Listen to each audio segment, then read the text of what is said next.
Assalamualaikum warahmatullahi wabarakatuh. Nama saya Alberta Adi Chandra, absen 8, NIM 1262012021161 dan dari kelas PAI 5D.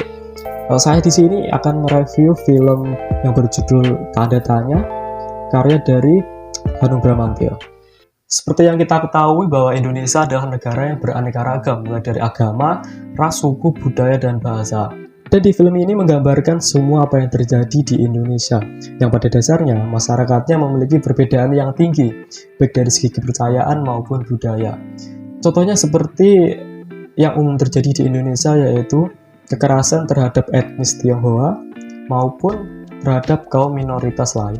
Alur film ini menceritakan tentang hubungan tiga keluarga di daerah Semarang, Jawa Tengah sekitar tahun 2010-an, di mana di situ terdapat masjid, gereja, dan kelenteng yang letaknya tidak berjauhan, dan para penganutnya saling memiliki hubungan satu sama lain.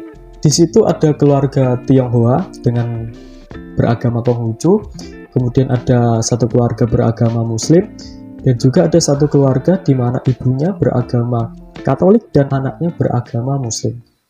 Keluarga Tionghoa di sini diceritakan menjalankan sebuah restoran masakan Cina yang diberi nama Canton Chinese Food, di mana ia menyajikan daging babi yang dilarang bagi umat Islam, meskipun di restoran tersebut memiliki klien dan staf beragama Islam. Untuk memastikan hubungan baik dengan karyawan maupun dengan pelanggannya, dalam film ini Pak Sun sebagai pemilik restoran digambarkan sebagai sosok yang memiliki nilai toleransi tinggi. Terbukti dalam sebuah adegan di mana ia menyuruh karyawannya untuk mempersiapkan peralatan khusus dalam mempersiapkan daging babi, di mana ia tidak mengizinkan untuk digunakan di hidangan lain. Ini pisau yang ada tandanya buat motong babi. Yang ini bukan babi. Pak Sun juga mengizinkan stafnya untuk memiliki waktu luang, yaitu untuk sholat. Dan dalam scene ini tergambar jelas nilai-nilai pluralisme, di mana di situ si Menuk, karyawan yang beragama Muslim, sedang sholat di suatu ruangan dan bersebelahan dengan Bu Lim, istri Pak Sun yang beragama Konghucu, dan kebetulan juga dia sedang menjalankan ritual keagamaannya. Pada usia 70-an, Pak Sun jatuh sakit dan restoran diambil oleh anaknya, yaitu Kohendra, yang memutuskan untuk melayani secara eksklusif masakan daging babi dan mengasingkan pelanggan Muslimnya. Ia juga tidak memberikan libur bagi karyawannya meskipun masih dalam perayaan Hari Raya Idul Fitri. Dan dari sini konflik pun terjadi, di mana si Soleh, istri dari Menuk, merasa tidak terima karena menganggap bahwa si Hendra ini tidak memiliki rasa hormat terhadap orang Muslim. Kemudian, ia mengajak pasukannya untuk menghancurkan restoran Cina tersebut, sampai-sampai Pak Sun, si pemilik restoran tersebut, meninggal akibat kerusuhan yang terjadi. Di sisi lain ada sosok Rika, janda beranak satu yang baru saja pindah dari agama Islam ke Katolik. Alasannya karena ia baru saja ditinggal mati oleh suaminya dan dirawat baik oleh tetangganya, yang kebetulan mayoritas beragama Katolik. Akibatnya anaknya yang bernama Abi, yang kebetulan beragama Muslim, sering mendapatkan pengucilan baik dari teman-temannya maupun orang lain. Ada juga karakter lain yang bernama Surya, di mana dia adalah seorang pengangguran yang berusaha menjajal dunia akting. Tapi selama ini dia terus menjadi pemeran figuran, hingga akhirnya ia mendapatkan tawaran dari Rika untuk menjadi pemeran utama, yaitu memerankan sebagai Yesus pada acara pementasan drama Hari Paskah di sebuah gereja. Tentunya di sini Surya memiliki konflik batin, yang hingga akhirnya ia memutuskan untuk berkonsultasi terlebih dahulu kepada Ustadz. Dan kemudian setelah berpikir panjang, akhirnya Surya mau menerima tawaran tersebut menjadi Yesus. Dan di situ sempat terjadi pertentangan dari umat Katolik yang beranggapan bahwa yang menjadi Yesus harus beragama Katolik, bukan dari agama lain, karena itu dianggap mencemarkan nama Yesus sendiri. Kemudian di tengah pertengkaran tersebut datanglah seorang pastor yang menengahi hal tersebut, di mana ia mengatakan bahwa jangan sampai hal sepele, yaitu pementasan drama seperti ini, bisa merusak keimanan seseorang, karena pada dasarnya yang merusak keimanan seseorang adalah kebodohan. Jadi jangan sampai kita menjadi bodoh. Kamu tahu nggak, yang perankan Yesus itu orang Islam. Iya toh.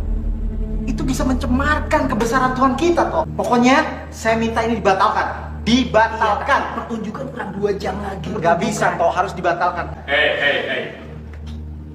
Kenapa mesti mempersoalkan hal yang kecil dan mengorbankan hal yang besar? Romo.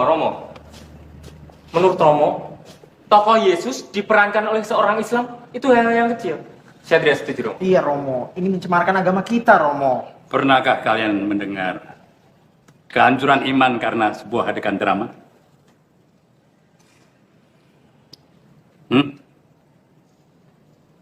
Sejarah telah membuktikan kehancuran iman dan agama karena kebodohan. Jangan sekali-kali berbuat bodoh. Kemudian di akhir film menceritakan bahwa si Soleh, istri dari Mano, akhirnya mendapatkan pekerjaan setelah ia sempat merasa frustasi karena merasa gagal dalam menafkahi anggota keluarganya.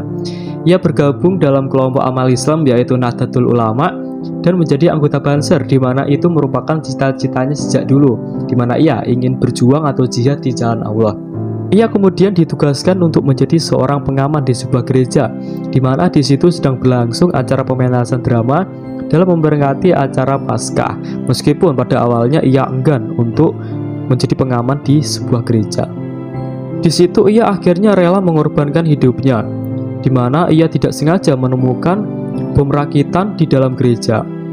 Kemudian ia bergegas untuk keluar membawa bom tersebut, dan tak lama kemudian bom tersebut meledak tepat di depan gereja.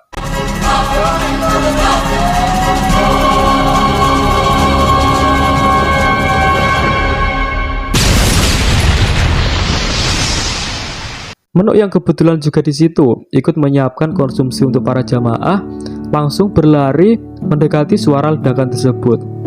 Dan di situ ia menyadari bahwa yang menjadi korbannya adalah suaminya sendiri. Dari film ini kita belajar bahwa kita hidup di dunia dalam konteks berbangsa, bernegara, bermasyarakat, dan beragama. Janganlah menjadi orang yang egois dan individual, tetapi kita harus mau berbagi, bekerja sama, dan mengutamakan kepentingan yang lebih besar demi tercapainya keharmonisan, keselamatan, kebahagiaan, ketentraman, dan kedamaian hidup. Baik, mungkin itu saja yang dapat saya sampaikan. Terima kasih. Wassalamualaikum warahmatullahi wabarakatuh.